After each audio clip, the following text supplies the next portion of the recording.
Bon,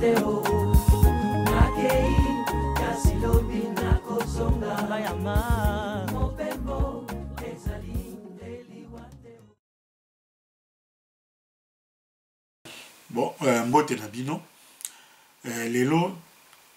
tokosi sa eteni na biso ya nkotela to introduction. Na moi likambusus o paysa suna tina mingi na chimie ezali babengi transformation chimique et transformation physique.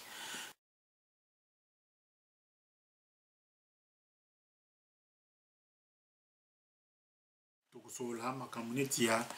o abengi substance chimique to ezala na chimie ezali eloko oyo ezali na bizaleli na yango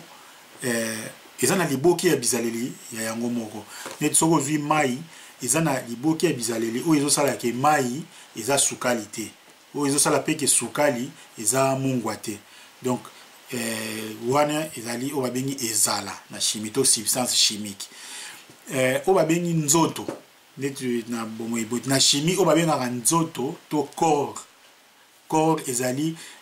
ekoki kozala ezala moko neti mai ezala substance chimique eza pe corps mais tokozala pe na esangisi bizala mibale ça veut dire que ozwi neti masanga neti ozwi koka to masanga sukali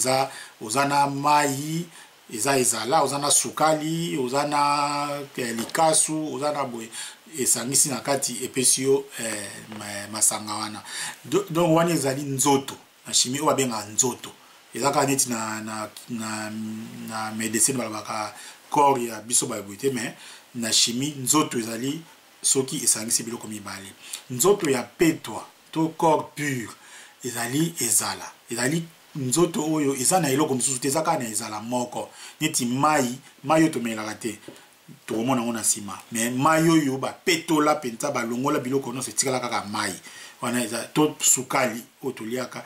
tomelaka na ti ezali ekoki kozala mpe nzoto ya petwa elingi koloba eloko mosusu na kati eza te kaka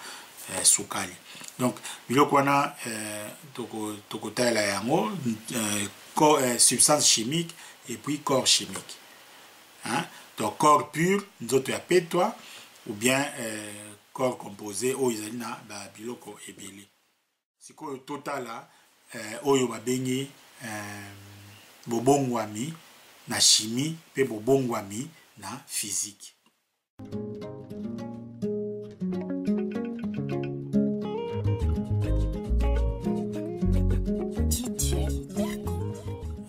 Bobongwami na chimie to transformation chimique et puis bobongwami na physique ou bien transformation physique. Transformation physique ozali na ezala to nzoto songolo ebongwami ezalela bokanga makambo donc ebongwami état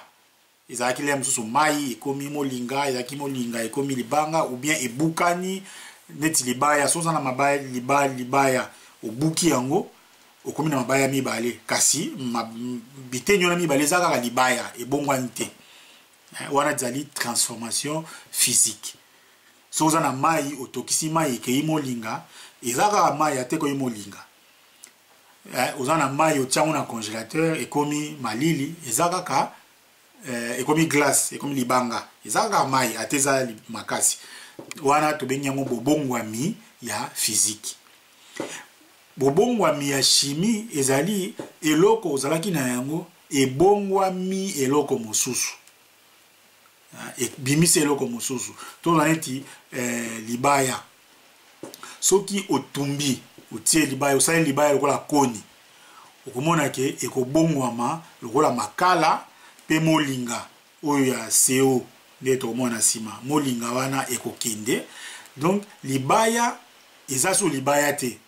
ekomi makala et puis na molinga soki pe otumbi yango mutango molayi okomona pe ekomi putulu wana ezali kaka nani tokomona ekomi eloko mosusu eza susu libaya te wana tokomi na transformation chimique to bobongwami ya physique ya chimie plutôt. Transformation chimique ezali eloko ebongwami eloko mosusu nzoto tozalaki na yango nzoto songolo ebongwami ebimisi nzoto pakala nzoto kingandi, hein? Donc le corps se transforme en d'autres corps. Un corps se transforme en un autre corps. Wana ezali oyo to bengi transformation chimique. Mais transformation physique ebongwami kaka lolenge elongi nango kaka ebongwami kasi aza kaka ndenge ezalaki. Libaya eza kaka libaya, mai eza kaka mai, bongo na bongo. Botikala malamu mpona kolanda mateya na biso bobosana te, ezali na www.mabiki.net to pe na www.senemongaba.com.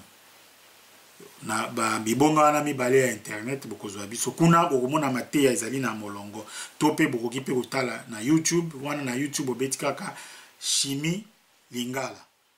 liteya ekobima.